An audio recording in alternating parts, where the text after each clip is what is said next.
నమస్తే. నేను మీ కుప్ప పద్మిని. ఇన్నాళ్ళు మీ సపోర్ట్‌ని నాకందిస్తూ, మీ ప్రేమని నాకందిస్తున్న ప్రతి ఒక్కరికి కృతజ్ఞతలు. ఇప్పుడు చూడబోతున్న ఈ వీడియో కూడా ఖచ్చితంగా మీకు ఉపయోగపడుతుంది. లైక్, షేర్ అండ్ సబ్స్క్రైబ్ చేసి మీ ఇష్టాన్ని, అలాగే మీ సపోర్ట్‌ని నాకందించండి. అలాగే ఈ వీడియో పట్ల మీ అభిప్రాయాన్ని కామెంట్ సెక్షన్‌లో కామెంట్ చేసి నాకు తెలియజేయండి. నమస్తే. నమస్తే. Welcome to our channel. నేను పద్మిని. ప్రస్తుతంతో పాటు ప్రముఖ ఆధ్యాత్మికవేత్త, నారీసేన ఫౌండర్, దత్త ఉపాసకురాలు, శ్రీపాద శ్రీవల్లభ దత్తపీఠం వ్యవస్థాపకురాలు శ్రీమతి లతా దత్త గారు మనతో పాటు ఉన్నారు. మాట్లాడదాం. నమస్తే అక్క. నమస్తే రా. జై గురుదత్త. శ్రీ గురుదత్త అక్క.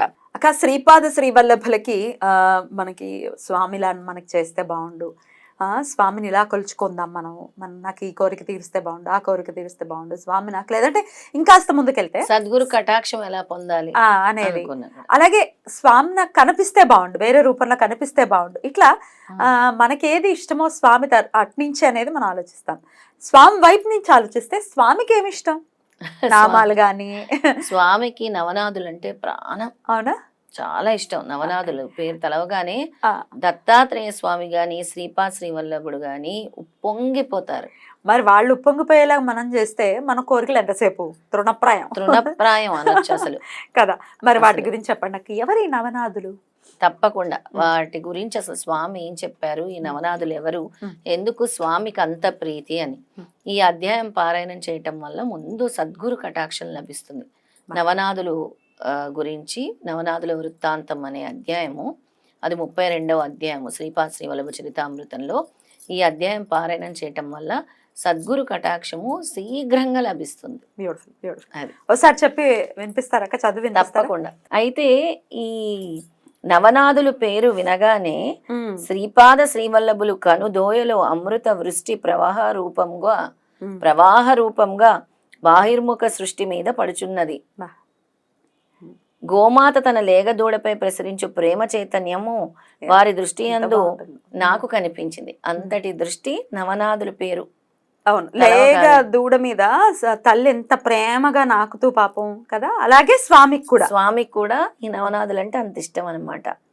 ఎందుకు అనంటే మత్స్యేంద్రుడు, గోరక్షకుడు, జలాంధరుడు, గహని, అడ్భంగుడు, చౌరంగుడు, భర్తరి, చర్పటుడు, నాగనాథుడు అనేవారు నవనాథులు.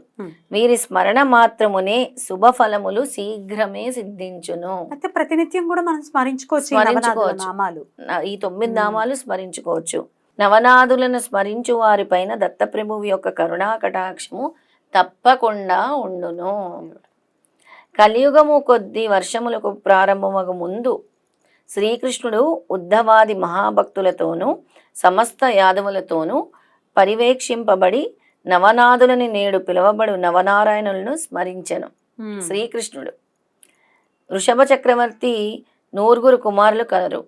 వారిలో నారాయణ వంశ సంభవులైన 9 మంది ఉన్నారు. అందులో వారు కవి, హరి, అంతరిక్షుడు, ప్రబద్ధుడు, పిప్పలాయనుడు, అవిరిహోత్రుడు, ద్రుమిలుడు, చమనుడు, కరభజానుడు. వీరందరూ కూడా అవధూత స్థితిలో నుండి సిద్ధ పురుషులు. అవధూత స్థితిలోనే ఉంటారంట. నా ఆజ్ఞ మేరకు కృష్ణావతారంను చేసిన వాగ్దానం మేరకు ధర్మ సంస్థాపన కార్యంను నిర్వహించుటకు నవనాథులుగా వారి భూమి మీద అవతరించిరి. కృష్ణావతారంలో అలా ఉన్నారు. ఈ కలియుగంలో వాళ్ళు ఈ భూమి మీద నవనాథులుగా అవతరించారు. మళ్ళీ ఈ కవి, హరి, అంతరిక్షుడు వీళ్ళే మళ్ళీ నవనాథులుగా జన్మించారు. నరనారాయణులు వాళ్ళు 9 మంది. నవనారాయణులే వీళ్ళు. నవనారాయణులు ఇప్పుడు నవనాథులు అంతేనాక కలియుగంలో నవనాథులు. ఇప్పుడు చెప్తున్నారు ఏమనంటే, కృష్ణావతారంలో నేను చేసిన వాగ్దానం మేరకు ధర్మ సంస్థాపన కార్యం నిర్వహించుటకు నవనాథులుగా వారి భూమి మీద అవతరించిరి. కవి అనువాడు మత్స్యేంద్రుడుగా జన్మించను. వీనికి శిష్యుడిగా హరి అనువాడు గోరక్షకుడు అనే పేరుతో జన్మించను. అంతరిక్షుడు అనేవాడు జలాంధర నామధేయముతోనూ, అతనికి శిష్యుడిగా ప్రబుద్ధుడు కనాఫీ అనే పేరుతో జన్మించను. పిప్పలాయనుడు చర్పటనాథుడు అనే పేరుతో జన్మించను. అవిరిహోత్రుడు నాగేశనాథుడు అనే పేరుతో జన్మించను. ద్రుమీలుడు భర్తరినాథుడు అనే పేరుతో జన్మించను. చమనుడు రేవనాథుడు అనే పేరుతో జన్మించను. కర్భజనుడు ఘనీనాథుడు అనే పేరుతో జన్మించను. సృష్టి ఆది యందు ఒకానొక కారమున బ్రహ్మదేవుని వీర్యము స్థలమునందుట జరిగెను. ఆ వీర్యము నుండి అనేక స్థలములందు అనేక ఋషులు జన్మించరని వ్యాస మహర్షి భవిష్యత్తు పురాణం చెప్పారు. అప్పుడు ఉపరిచరుడు వసపు ఒకడు ఉండెను. అతడు ఊర్వశిని చూచి మోహించెను. అతని వీర్యము ద్రవించి యమునా నదిలో పడెను. దానిని ఒక మీనము త్రాగెను. ఆ మత్స్యము నుండి మత్స్యేంద్రనాథుడనే వారు జన్మించెను. ఆ మత్స్యం నుంచి మత్స్యేంద్రనాథుడు. శివుడు మన్మధుని తన లలాటాగ్నితో భస్మమునర్చగా ఆ భస్మమునందు సూక్ష్మ రూపమున మన్మధుని యొక్క ఆత్మ ఉండెను. బృహద్రథుడు రాజు యజ్ఞమును ఆచరించినప్పుడు ఆ యజ్ఞకుండమునందుండు జలాంధరుడు ఉద్భవించెను. వీళ్ళు ఎలా ఉద్భవించారో కూడా చెప్తున్నారు. నుంచి ఒకరు యజ్ఞకుండం నుంచి రేవా నది యందు అనగా నర్మదా నది యందు పడిన బ్రహ్మవీర్యం నుండి రేవణా సిద్ధుడు జన్మించెను. కొంత బ్రహ్మవీర్యము ఒక నాగసర్పము శిరమున పడినది. అది భక్ష్య పదార్థం అని తలిచి దానిని తినుట వలన గర్భవతి అయినది. జనమేజయుడు సర్పయాగమును చేయుచుండెను. అప్పుడు అస్తికుడను మహర్షి జన్మించుబోవు ఈ మహాసర్పమును నాశనము కాకుండా తక్షకుని కుమార్తె అయిన పద్మిని అను ఆ నాగకన్యను ఒక పెద్ద మర్రి చెట్టు త్వరలో దాచెను. ఆ గర్భస్థ పిండమునందు ఆ అవిరిహోతుడు అనేవాడు జన్మించెను. ఆ గర్భస్థ పిండం రకరకాల కథలు. నీ పేరు కూడా నా పేరు కూడా ఉందక్కో. నాగకన్యకు కూడా ఉందన్నమాట. లక్ష్మీదేవి కానీ వింటాము, నాగకన్యకు కూడా ఉంది. ఓకే. ఆ గ్రుడ్డును ఆ మర్రి చెట్టు త్వరలోనే ఉంచి తక్షకుని కుమార్తె స్వస్థానమునకు వెళ్ళినది. అందుండి వటసిద్ధి నగనాథుడు పేర అవిరిహోతుడు అవతరించెను. అలాగా అన్నమాట. మత్స్యేంద్రుడు దేశ సంచారం మొనరింపునప్పుడు సంతానహీనురాలైన ఒక స్త్రీకి కొంత భస్మము మంత్రించి ఇచ్చెను. ఆమె విశ్వాసం లేక ఆ భస్మమును పెంట దిబ్బల్లో పారవేయించినది. ఆ భస్మము అమోఘ శక్తి సంపన్నమగుటచే అందుండి గోరక్షనాథుడు ఉద్భవించెను. అయోనిజులే. పార్వతి వివాహ సమయమందు పురోహితుడుగానున్న బ్రహ్మదేవుడు పార్వతి రూపమును చూచి మోహితుడవుడిచే అతని వీర్యము స్రవించెను. అతడు సిగ్గుపడి ఎవరికీ తెలియకుండా కాలి మడమలో ఆ వీర్యమును రుద్దగా అది 60,000 భాగముల అందుండి వాలిక్యలను 60,000 మంది మహర్షులు జన్మించారు. 60,000 మంది మహర్షులు జన్మించారు. దానిలో కొంత భాగము మిగిలి ఉండుటచే అక్కడ అది పెంటగా మార్చబడి భాగీరథి నదిలో పడుట తటస్థించెను. అది క్రమముగా నదీ తీరమునందలు రెల్లు డబ్బాలో పడి చిక్కుకొని పోయినది. దానిలో పిప్పలాయన అనే ఆత్మ ప్రవేశించి చరపటనాథుడి పేరిట నవనాథుడు ఒకడు ఎన్ని కథలు చూడు. కౌలికుడు అనే మహర్షి ఒకడు తన పర్ణశాల నుండి భిక్షార్థము పోచు తన భిక్షపాత్రను పర్ణశాల బయట నుంచెను. అదే సమయంలో సూర్యుని తేజస్సు దానిలో పడెను. అది మహర్షి గ్రహించి దాని నచ్చటనే భద్రపరచెను. భర్తరి అనగా భిక్షపాత్రగాన దాని నుండి జన్మించిన కారణమున భర్తరీనాథుడు జన్మించెను. బ్యూటిఫుల్. హిమాలయ పర్వతం అందలి ఘోరారణ్యమును ఒక దిగ్గజము నిద్రించుచుండెను. బ్రహ్మదేవుడు సరస్వతిని చూచి మోహించుటచే అతని వీర్యము ద్రవించటయు అది దైవవశమైన నిద్రించి ఉన్న ఆ గజము చెవిలో పడియుట తటస్థించెను.